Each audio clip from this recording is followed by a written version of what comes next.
इससे पहले जो हमारा लेक्चर था उसमें हमने बात की थी फ्यूचर परफेक्ट टेंस के बारे में और उसकी यूजेस के बारे में उसको हमने पिछले लेक्चर में डिटेल के साथ डिस्कस किया था।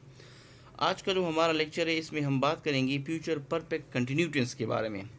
फ्यूचर परफेक्ट कंटिन्यू टेंस क्या है, इसके एग्जांपल्स क्या है और इसकी यूजेस क्या है, यानी कहाँ पे हम इसका यूज़ करते हैं, कहाँ पे हम इसका इस्तेमाल करते हैं।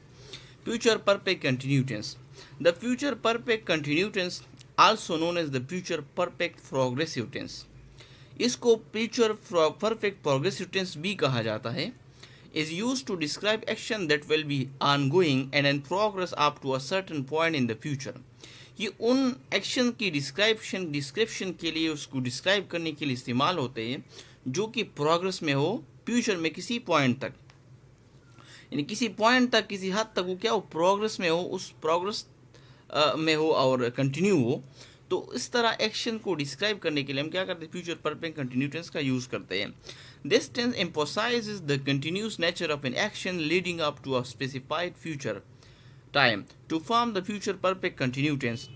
और इसका अब सिंपल जो है ना, इसका स्ट्रक्चर क्या होता है, स्ट्रक्चर इसका सिंपल ये होता है कि इसमें पहले सब्जेक्ट होता है, सब्जेक्ट के बाद वेल हैव बीन लगाते हैं, मॉडल वर्ब होता है वेल हैव बीन, और इसके साथ साथ जो है ना वो first form of the verb use करते हैं और first form of the verb के साथ फॉर्म, उसका जो फॉर्म आईएनजी होता है वो यूज़ करते हैं, यानी प्रेजेंट पार्टिसिपल फॉर्म यूज़ करते हैं और बाकी रेस्ट ऑफ द सेंटेंस है। तो इसका ये सिंपल क्या है, सिंपल स्ट्रक्चर है फ्यूचर परफेक्ट कंटिन्यू टेंस का। अब बात इसके एग्जाम्पल की तरफ। एफर्मेटिव, अगर हम जुमलों की बात करें, एफर्मेटिव सेंटेंसेस, तो पहला जुमला है by the next year I will have been working at this company for 10 years. अब इस जुमले में देखिए तो आई क्या, इसमें आई सब्जेक्ट है, उसके बाद जो मॉडल वर्ब है विल हैव बीन, और उसके बाद वर्क है, वर्क जो है ना वो फर्स्ट फॉर्म दी वर्ब है और आई एन जी उसके साथ लगाए तो प्रेजेंट पार्टिसिपल है। तो by next year I will have been working at this company for 10 years. इसी तरह दूसरी को देखिए जुमले को, she will have been studying all night for the exam. अब इसमें सब्जेक्ट जो है ना वो शी है, प्रोनाउन शी है, और विल हैव बीन क्या है, ये मॉडल वर्ब है, उसके बाद स्टडी जो है ना वो फर्स्ट फॉर्म दी वर्ब है और उसके साथ हमने आईएनजी लगाया है, तो studying all night for the exam. Third जुमला जो है ना, they will have been travelling for 6 hours by the time they reach their destination. तो ये इसके क्या है, ये इसके अफर्मेटिव जुमले हैं।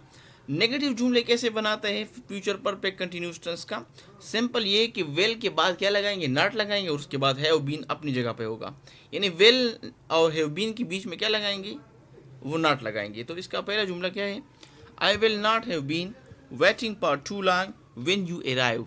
दूसरा जुमला है, she will not have been practising the piano for an hour that they will not have been hiking for 5 days straight. तो अब ये क्या इसके नेगेटिव जुमले हैं। तो नेगेटिव जुमले बनाने के लिए सिंपल क्या तरीका है कि जो नॉट है, जो वेल है और हैव बीन है, उसके बीच में क्या लगाएंगे, नॉट लगाएंगे। तो सिंपल इसी तरीके से क्या बना सकते हैं हम, इसकी जो नेगेटिव जुमले हैं, जिसके जो नेगेटिव सेंटेंसेस है वो क्या है, वो हम बना सकते हैं। अब इंट्रोगेटिव जुमले जो है ना, वो इंट्रोगेटिव जुमले हम कैसे बना सकते हैं। तो इंट्रोगेटिव जुमले को बनाने का सिंपल तरीका ये है कि जो वेल है वो पहले आ जाएगा और यू शी दे या जो प्रोनाउन है या नाउन है या जो सब्जेक्ट है वो बाद में आ जाएंगी, और उसके बाद हैव बीन लगेगा। तो वेल है जो है ना सब्जेक्ट की जगह आ जाएगा। फॉर एग्जांपल पहला जुमला देखिए, well you have been working on this project by tomorrow. अब इसमें क्या है, वेल पहले आ गया है, इसके बाद यू सब्जेक्ट है और हैव बीन जो है ना वो बाद में अपनी जगह पे है। यानी जो सब्जेक्ट सबसे पहले इसमें बात क्या है कि वेल जो है वो सब्जेक्ट, और जो प्रोनाउन या नाउन या सब्जेक्ट जो होगा उससे पहले आ जाएगा, बाकी बाद में जो सेंटेंस है और रेस्ट ऑफ सेंटेंस उसके बाद है, बाद में आ जाएगा। तो वेल पहले लगेगा। दूसरे को देखें, well she have been living and the city for a decade. Third जुमले को, well they have been exercising for an hour by the time I join them. ये इसके जुमले हैं, इंट्रोगेटिव जुमले। अब इसकी यूजेस की तरफ आते हैं कि कहाँ पे इस टेंस का हम यूज़ करते हैं। तो पहला इसका यूज़ है duration leading up to a point and the future. The primary use of the future perfect continue tense as use to describe action that will be going on going and in progress up to specific point in the future. अब ये उन action के लिए हम use करते हैं जो कि फ्यूचर में गोइंग हो एक स्पेसिफिक पॉइंट तक, यानी वो प्रोग्रेस में हो, कंटिन्यूस हो और एक स्पेसिफिक पॉइंट में, तक, फ्यूचर में हो, स्पेसिफिक पॉइंट तक, क्या वो ऑनगोइंग हो, प्रोग्रेस में हो। तो अगर इस तरह कोई एक्शन आ जाए तो इस तरह एक्शन के लिए हम क्या करते हैं, हम इस टेंस का यूज़ करते हैं। एग्जाम्पल है, by the time you arrive at the 40 I will have been cooking for 3 hours. अब इसमें क्या है, एक स्पेसिफिक पॉइंट से पहले अगर वो क्या वो स्पेसिफिक पॉइंट तक वो क्या वो प्रोग्रेस में हो, तो इस तरह एक्शन के लिए क्या है, हम इस टेंस का यूज़ करते हैं। अब देखो, by the time you arrive at the 40 I will have been cooking for 3 hours. 3 hours क्या है, एक स्पेसिफिक पॉइंट तक क्या है, इस कंटिन्यूस है। आप जब पार्टी में अराइव करोगे तो I will have been cooking for 3 hours, तो ये क्या एक स्पेसिफिक पॉइंट तक क्या ये कंटिन्यू है एक्शन। तो अगर इस तरह कोई एक्शन आ जाए फ्यूचर में हो और वो एक्शन फ्यूचर में हो, तो फिर इस तरह एक्शन के लिए हम फ्यूचर परफेक्ट कंटिन्यू टेंस का यूज़ करते हैं। इसका जो दूसरा जो यूज़ है वो है emphasizing duration. This tense emphasizes the duration और the continuous nature of an action up to a certain future time.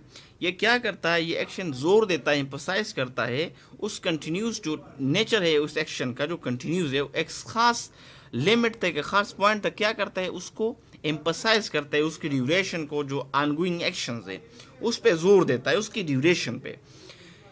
Example है, she will have been working on her novel for 6 months by the end of this year. अब इसमें क्या है, जो 6 month है, इस पे ये ड्यूरेशन पे क्या रहता है, ये टेंस ये जोर डालता है। तो अगर कोई एक्शन इस तरह आ जाए जिस पे आप चाहते हैं फ्यूचर में हो और ऑनगोइंग हो, और आप चाहते हैं कि उस पर क्या आप एम्फसाइज करें उसकी ड्यूरेशन पे, तो फिर भी आप क्या कर सकते हैं, इस टेंस का यूज़ कर सकते हैं, फ्यूचर परफेक्ट कंटिन्यू टेंस का। थर्ड, इसका use at expectations about future actions. It can be used to express expectations or predictions about actions that will have been happening for some time by a particular point in the future.